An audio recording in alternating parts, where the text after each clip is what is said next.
मुझे उम्मीद है कि बच जाएंगे मजदूर। जिस तरह की खबरें आ रही हैं, मुझे उम्मीद है कि मजदूर बच जाएंगे। उत्तर प्रदेश के बड़ी संख्या में थे, दूसरी जगह के भी थे। जान बचना ठीक बात है। उसके प्रयास के लिए जिन जिन ने प्रयास किया, जिन एजेंसी ने काम किया, उनको धन्यवाद। अखिलेश यादव इस मामले पर बोल रहे थे। एजेंसियों का उन्होंने शुक्रिया भी किया। और मेरे साथ मेरे दो सहयोगी नरेंद्र और पंकज पवार जुड़े हुए हैं। नरेंद्र मेरे साथ जुड़े हुए। नरेंद्र, जिस तरीके से जो चीजें आ रही थी, कहा जा रहा था कि 15 लोग अब तक निकाल लिए गए। फिलहाल आपका कहना है कि वहां से कोई भी ऐसा ऑफिशियल अभी डिटेलिंग सामने नहीं आई जिसके आधार पर कहा जा सके कि कितना आंकड़ा है, एग्जैक्ट फिगर क्या है। फिलहाल ये समझा जा सकता है, राहत की बात यह है कि अभी सभी सुरक्षित है, काम बहुत युद्ध स्तर पर चल रहा है और ये माना जाए कि आज का दिन बहुत बड़ा साबित होने वाला है।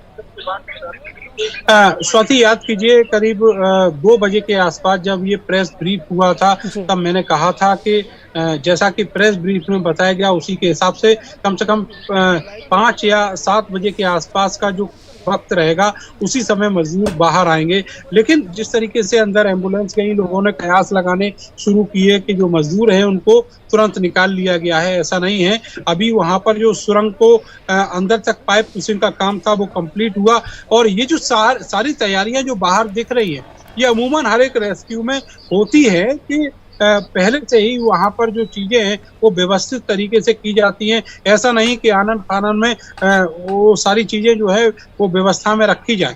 तो इसीलिए जो वक्त है वो वक्त अभी और लगेगा। कम से कम 2 घंटे का जो एस्टिमेटेड टाइम है वो बताया जा रहा है और तब तक इंतजार करना होगा। मजदूर एक एक करके बाहर निकलना शुरू होंगे और इन्हीं एम्बुलेंस के जरिए वो यहाँ से जो जिला अस्पताल है चिन्याली सोड़ में वहां पर पहुंचाए जाएंगे। आपको बताएं कि सुबह से ही ये उम्मीद जताई जा रही थी, जब ब्रीफ हुआ तो उसके बाद ये बताया गया कि 5 से 6 मीटर तक का जो स्पेस है वो अभी और ड्रिल किया जाना है। वहां पर जो पाइप पुशिंग का काम है वो अभी और बाकी है। लेकिन जिस तरीके से यहाँ पर मूवमेंट शुरू हुआ उसको लेकर ये कहा जा रहा था कि मजदूरों को जो रेस्क्यू का काम है वो अगले 1 आध घंटे में शुरू हो जाएगा। लेकिन यहाँ पर जो प्रोटोकॉल आप देख रहे थे, जिस तरीके से सड़कें समतल करने का काम था या फिर यहाँ सड़कों पर चूना डालने का काम था या फिर ये जितनी भी चाक चौबंद व्यवस्था है उसको मुस्तैद करने का काम था, ये सारी चीजें जो है मुख्यमंत्री के प्रोटोकॉल में भी आती हैं और इसीलिए इन सब चीजों को व्यवस्थित किया गया। अंदर की जो व्यवस्थाएं हैं उसमें एक सबसे बड़ी बात ये देखी जा रही थी कि किस तरीके से जो मजदूर वहां से निकलेंगे तो उनका जो प्राइमरी हेल्थ चेकअप है वो कहाँ पर होगा। तो उसके लिए बजाय परिसर में व्यवस्था करने के, जहां पर सुरंग के बाहर के स्पेस को इस्तेमाल किया जा रहा है और वहां पर 8 बेड का एक अस्थायी स्वास्थ्य केंद्र बनाया गया है। वहां पर एम्बुलेंस मौजूद है, वहां पर डॉक्टर्स मौजूद है, पैरामेडिकल स्टाफ मौजूद है और इसके अलावा वहां पर 8 बेड लगा दिए गए हैं। जो मजदूर यहाँ से जब रेस्क्यू करके बाहर निकाले जाएंगे तो उनका पहले हेल्थ चेकअप होगा और उसके बाद में उनको गंतव्य तक भेजा जाएगा। जी स्वाति। अब बिल्कुल आप जानकारियां दे रहे हैं। वहाँ का फिलहाल मौसम कैसा है, क्योंकि बताया जा रहा है कि वहाँ पर जहाँ पर ये लोग फंसे हुए थे वहाँ पर जो टेम्परेचर था काफ़ी गर्म था, बाहर काफ़ी ज़्यादा ठंड है, तो ऐसे में उनके लिए वो व्यवस्थाएं भी की गई है ताकि उनका जो टेम्परेचर है बहुत ज़्यादा उसमें बदलाव ना हो, किसी भी तरह की असुविधा उनको ना हो। देखिए, आज सुबह से ही यहाँ पर जो धूप के दर्शन है वो बमुश्किल 2-4 सेकंड के लिए हुए हैं, लेकिन जो हल्की बूंदाबांदी है वो भी देखी गई है। इसके अलावा अभी जो टेम्परेचर की बात करें तो दिन का टेम्परेचर 10 के आसपास था और वो लगातार गिरेगा। जैसे जैसे रात गिरती जाएगी तो टेम्परेचर है वो भी नीचे की तरफ गिरता जाएगा, क्योंकि ये जो पूरा सुरंग है ये एक वैली में एस्टेब्लिश की गई है। यहाँ से ही इस सुरंग की जो खुदाई थी वो शुरू की गई थी। चारों तरफ पहाड़ियां हैं और ऐसे में वहां पर जो टेम्परेचर है वो नीचे जाएगा निश्चित तौर पर, और जैसे जैसे ठंड बढ़ेगी दिक्कतें और ज्यादा बढ़ना शुरू हो जाएंगी। तो इसीलिए जब मजदूर सुरंग से बाहर निकाले जाएंगे तो उसके बाद उनको इसी अस्थायी मेडिकल हेल्थ कैंप में रखा जाएगा और यहीं पर उनका चेकअप होगा, ये कहा गया है अभी तक। तो उसके लिए जो तैयारियां है वो कंप्लीट है और जो तापमान है वो लगातार गिर रहा है। इसे देखते हुए जो परिजन है उनको भी अंदर ही बुला लिया गया है, जहां पर ये मेडिकल हेल्थ कैंप है वहीं पर बुला लिया गया है। तो निश्चित तौर पर उनको एक एक एम्बुलेंस में एक मजदूर के साथ उनके साथ ही उनको जिला अस्पताल की ओर रवाना किया जाएगा। जी स्वाति। बिल्कुल, चीजें जो हो रही हैं सभी को इंतजार है कि जल्द से जल्द लोग बाहर निकले। नरेंद्र वहां से जानकारी दे रहे हैं। नरेंद्र, आप बता रहे हैं कि मौसम भी काफी चैलेंजिंग है आगे के लिए, अब इस तरह की दिक्कतों का सामना भी करना, फिर भी सभी को इंतजार है कि कब लोग बाहर निकले, कब लोग मीडिया के सामने आए और बताएं कि उनके क्या अनुभव रहे। पंकज, देखिए, बड़ा सवाल यह है कि मशीनों ने तो जवाब दे दिया, लेकिन जो हिम्मत है, जो रेस्क्यू कर रहे थे लोग, जो वहां पर फंसे हुए थे, उनकी हिम्मतों ने जवाब नहीं दिया। नरेंद्र, सवाल आपसे। देखिए बिल्कुल, जो लोग यहाँ पर पहले दिन से रेस्क्यू में लगे थे और बाद में जुड़ते चले गए, अलग अलग राज्यों से, अलग अलग डिपार्टमेंट्स के, अलग अलग अथॉरिटीज के जो लोग हैं वो यहाँ पर जी जान से जुटे हुए थे और उनको बस एक ही यही उम्मीद थी कि जो रेस्क्यू है उसको वो किसी तरीके से सफल कर सकें। और जो टीम वर्क था वो यहाँ पर देखने को मिला, जिसका जो परिणाम है आज हम देख रहे हैं कि मजदूर थोड़ी देर बाद हमारे सामने होंगे, बाहर आने वाले हैं, जहाँ पर वो पिछले 17 दिन से फंसे हुए थे। तो निश्चित तौर पर आज वो सारे लोग खुश होंगे और उनकी जो दिलेरी है वो वाकई देखने लायक है। वो इस तरीके से कि आपने देखा होगा कि जब ऑगर मशीन उस 35 इंच वाले व्यास के पाइप में अंदर फंस गई थी तो वहां पर जाना और उसको काटकर बाहर लेकर आना ये बहुत बड़ी चैलेंज की बात थी।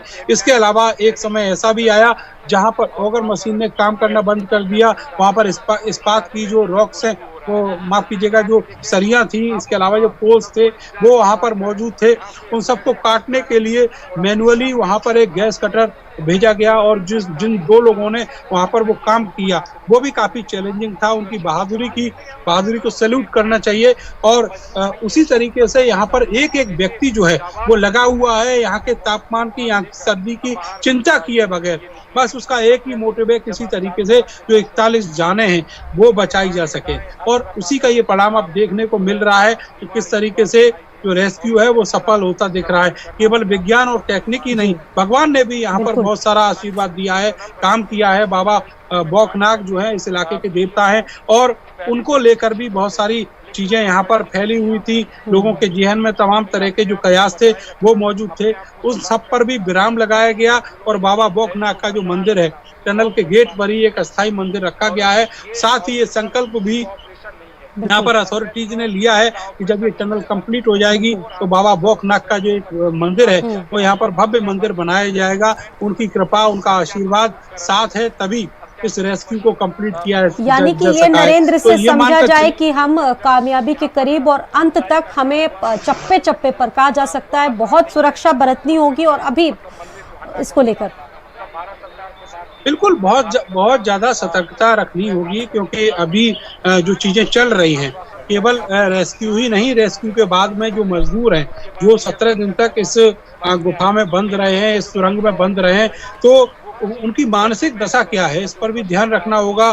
कहीं ऐसा ना हो कि वो किसी दूसरी तरह की जो मानसिक बीमारी है उसका शिकार होकर रह जाए। इसीलिए ये कहा जा रहा है कि पहले उनको किसी से भी बात करने से पहले उनको पहले मेडिकल चेकअप होगा, फिर उसके बाद उनको मेडिकल ऑब्जर्वेशन में रखा जाएगा और अगर किसी को मेडिकल हेल्प की जरूरत होती है तो वो भी उसको बिना किसी बाधा के पहुंचाई जाएगी। और मैं समझता हूं कि कम से कम 2 से 3 दिन लगेंगे अभी इन मजदूरों के अपने घर तक पहुंचने में, क्योंकि जब तक वो सामान्य स्थिति में नहीं आते, उनकी मानसिक दशा, उनकी शारीरिक दशा जब तक सामान्य नहीं होती तब तक शायद ही वो घर जा सकें। क्योंकि ये सब सरकार की और जो अथॉरिटीज है उनकी रेस्पॉन्सिबिलिटी है, क्योंकि उसी के काम से वो यहाँ टनल में थे और जिस समय ये हादसा हुआ उस समय उनको नहीं मालूम था कि वो यहाँ इस तरीके से भी फंस सकते हैं। तो ये बहुत दुखद हादसा था, लेकिन अब उस हादसे से बाहर आने की जो उम्मीदें हैं वो 100% दिखाई दे रही हैं। थोड़ी देर में मजदूर बाहर आएंगे और हम सब लोग उनको अपनी आंखों से देख पाएंगे। इसके अलावा जो मुख्यमंत्री हैं वो भी वहां पहुंचे हुए हैं, प्रधानमंत्री से भी बात करने की जो सूत्र हैं वो खबर बता रहे हैं, लेकिन वो सब कब होगा उसके लिए अभी थोड़ा और वक्त लगेगा। रेस्क्यू का जो काम है वो अभी भी जारी है। बिल्कुल, 41 लोग वहां पर फंसे हुए हैं और साफ तौर पर विशेषज्ञों का कहना है कि किसी भी तरह की जल्दबाजी बरतने के मूड में नहीं है। हर एक पहलू पर हमारी पूरी नजर है और हमारा प्रयास ये है कि सफलतापूर्वक इन फंसे हुए 41 लोगों को बाहर निकाला जा सके। आलोक भी मेरे साथ जुड़े हुए हैं। आलोक, आपके पास कोई अपडेट वहां से? यही है कि लगातार मजदूरों को रेस्क्यू किया जा रहा है, लगातार उनको जो टेम्पररी अस्पताल का निर्माण वहां पर किया गया है 8 बेड का, वहां पर उनका मेडिकल चेकअप किया जा रहा है, उनका तमाम स्वास्थ्य सेवाएं जो हैं, जो भी उनको जिस चीज़ की ज़रूरत है उसको वहां पर प्रदान की जा रही है। अभी तक मजदूरों को बाहर नहीं निकाला गया है और वहां अस्पताल ले जाने की प्रक्रिया अभी शुरू नहीं हुई है। वहीं पर उनका फिलहाल इलाज किया जा रहा है, एक फर्स्ट एड के तौर पर उन्हें देखा जा रहा है, जिसके बाद अब उन्हें जिला अस्पताल ले जाया जाएगा, जो कि 44 वार्ड में है और 41 बेड का अस्पताल वहां पर रिजर्व किया गया है इन लोगों के लिए। तो कहीं ना कहीं वहां जब ये पहुंचेंगे उसके बाद इनका पूरा मेडिकल एक चेकअप होगा और मेडिकल ऑब्जर्वेशन में इनको रखा जाएगा और ये देखा जाएगा कि किसी प्रकार की दिक्कत परेशानी उनको ना हो। तो इन सब के लिए पुख्ता इंतजाम अभी फिलहाल प्रशासन ने किए हैं। मौके पर जिला प्रशासन, एसडीआरएफ, एनडीआरएफ और की टीमें जो हैं वहां पर मौजूद हैं। लगातार इस मामले पर केंद्र ने निगरानी बनाई हुई थी और मुख्यमंत्री पुष्कर सिंह धामी खुद वहां पर मौजूद हैं। तो ये जब उन्होंने मुख्यमंत्री ने इस बात पे लेकर दबाव डाला कि जल्द से जल्द मजदूरों को निकाला जा सके, तो कल जब वहां पर टीम पहुंची तो एक दिन के भीतर ही पूरा 10 मीटर का ड्रिल मैनुअली कर दिया गया और फिलहाल मजदूरों को रेस्क्यू किया जा रहा है। यही फिलहाल एक मौजूदा अपडेट है। जी सर, बिल्कुल, इसके भी कई फेजेस हैं। बताया जा रहा है आलोक की 4 चरणों में ये जो कार्य है पूरा किया जाएगा। ये कोई जानकारी एग्जैक्ट वहां से आ पाई कि अब तक कितने चरण पूरे हुए हैं, अभी कितना वहां पर पहुंचना बाकी है? हाँ देखिए, अभी फिलहाल 2 चरण जो है वो पूरे किए जा चुके हैं। एक चरण जो मॉक ड्रिल का था, मॉक ड्रिल पहले ही पूरी की जा चुकी थी। इसके बाद मजदूरों को निकाल कर वहां पर बेड में रखना और उनका स्वास्थ्य चेकअप करना, जो कि चरण अभी फिलहाल चल रहा है। तीसरा चरण में उन्हें अस्पताल पहुंचाना है, जो कि थोड़ी देर में शुरू हो जाएगा। एम्बुलेंस के जरिए उनको अस्पताल पहुंचाया जाएगा और वहां पर उनका मेडिकल चेकअप किया जाएगा। ये फिलहाल चौथा चरण है, तो 2 चरण लगभग पूरे हो चुके हैं और तीसरे और चौथे चरण का हमें इंतजार है कि कब तक मजदूर जो है पूरे स्वस्थ होकर हम सबके सामने आते हैं और क्या कुछ उनके साथ इन बीते 17 दिनों में हुआ है, ये जानकारी मीडिया तक पहुंचाते हैं। जी स्वाति, बिल्कुल। और नरेंद्र का एक बार रुख कर लेते हैं। नरेंद्र भी जुड़े हुए हैं, वहां से जानकारियां दे रहे हैं। नरेंद्र, जैसा कि आलोक बता रहे हैं, आप उन्हीं की बातों को आगे बढ़ाते हुए ये बताया जा रहा है कि अब आगे इसके लिए जब मजदूर वहां से निकाले जाएंगे, फिर एक रैम के जरिए उनको आगे तक पहुंचाया जाएगा। जो एम्बुलेंसेज हैं उन्हीं के जरिए वो यहाँ से 44 वार्ड जाएंगे। वहाँ पर अस्पताल में सारे इंतजाम किए गए हैं, सारी व्यवस्थाएं वहाँ पर हैं। केवल जो अस्पताल की व्यवस्थाएं वही नहीं, अगर वहाँ किसी की तबीयत गड़बड़ होती है तो फिर उसको हायर मेडिकल सेंटर भेजे जाने की पाइनियर व्यवस्था भी की हुई है। आपको बताएं कि ये जो पूरा इलाका है, यहाँ पर जो सड़कें हैं वहाँ रात में चलना बेहद कठिन है, क्योंकि जगह जगह पर बमुश्किल 10 से 20 मीटर की दूरी पर जो टर्न है वो बहुत खतरनाक है।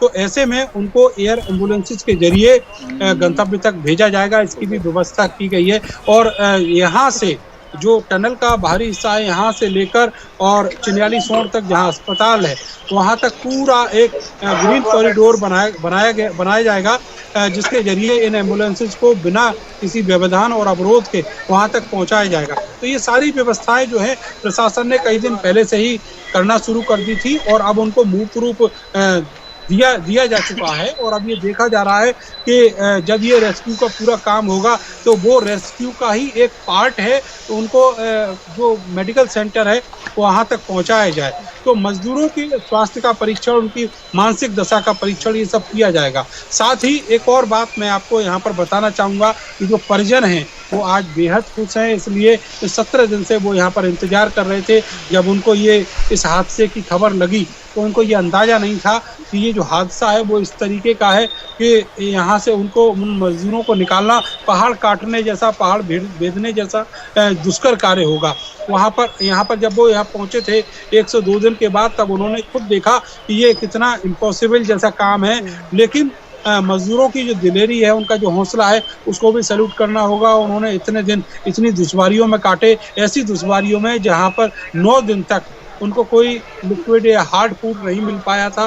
केवल जो ड्राई फूड्स थे वो छोटे छोटे पैकेटों में उन तक पहुंचाए जा रहे थे। और पानी जो है, पानी उनको जो टनल में पानी पहाड़ों से आता है, बस उसी पानी से उन्होंने गुजारा किया है। तो बड़ी मुश्किलें उन्होंने झेली हैं, बड़ी दुश्वारियाँ उन्होंने झेली हैं, लेकिन आज उन दुश्वारियों से निजात मिलने का दिन है और वो वक्त जो है आ चुका है। कुछ देर बाद जो मजदूर हैं बाहर निकल कर आएंगे और 17 दिन के बाद उन्हें इस आफत से निजात मिलेगी। फिलहाल बिल्कुल 5:33 हो रहे हैं और अभी कितना इंतजार करना होगा नरेंद्र, ये अपने आप में देखिए कहा जा सकता है कि इंतज़ार हम लोग कर रहे हैं, और अब जो तस्वीरें जब आएंगी वहाँ से तब जाकर तसल्ली होगी उनके परिजनों को, देश के लोगों को, कि आखिरकार सभी लोग सुरक्षित हैं पूरी तरह से। वो पूरी तरह से जद्दोजहद जिस तरह से ज़िंदगी से मौत से कर रहे थे, ये कहीं ना कहीं जो तस्वीरें होंगी वो सुखद एहसास वाली होंगी। तब तक तो इंतज़ार करना ही पड़ेगा आप नरेंद्र, क्योंकि वहाँ से कोई ऐसी जो जानकारी है वो निकलकर सामने नहीं आ पाई है। देखिए, केवल हमें ही इंतजार नहीं करना होगा, पूरा देश, पूरी दुनिया उनको देख रही है और उन तस्वीरों का इंतजार कर रही है जब वो इस टनल के बाहर निकलते हुए दिखाई देंगे। इसके अलावा जो परिजनों का इंतजार है, आप सोचिए, पहाड़ जैसा इंतजार है उनका।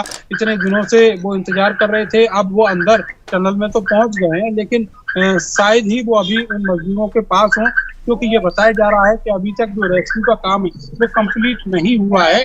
अभी करीब 2 घंटे से ज्यादा का वक्त जो है वो अभी और लगेगा। ये मानकर चलिए कि 7 बजे के आसपास जो लाइव तस्वीरें हैं मजदूरों के रेस्क्यू की वो हमको मिलना शुरू हो जाएंगी। तो अभी इंतजार और करना होगा, और ये भी देखना होगा कि जो उनके स्वास्थ्य हैं मजदूरों के, वो किस तरीके के हैं, उनकी मानसिक दशा क्या है, क्योंकि ये बहुत चिंता का सबब है। मैं बार बार यही बात इसलिए कह रहा हूँ कि आप सोचिए कि अगर आपसे ये कहा जाए कि आप एक दिन के लिए केवल अपने घर में रहें, जबकि आप जानते हैं आपका जो मूवमेंट है पूरे दिन घर से बाहर रहता हो, तो आपको ये बात जो है बंदिश वाली लगेगी, एक प्रतिबंध जैसी। लेकिन सोचिए कि जहां पर कोई पता ही नहीं है कितने दिन लगने वाले हैं, एक अनिश्चित काल है, और वहां पर सडनली कोई फंस जाता है और उसके बाद उसको पता नहीं कि उसका जीवन जो है किस दशा और दिशा में जाएगा।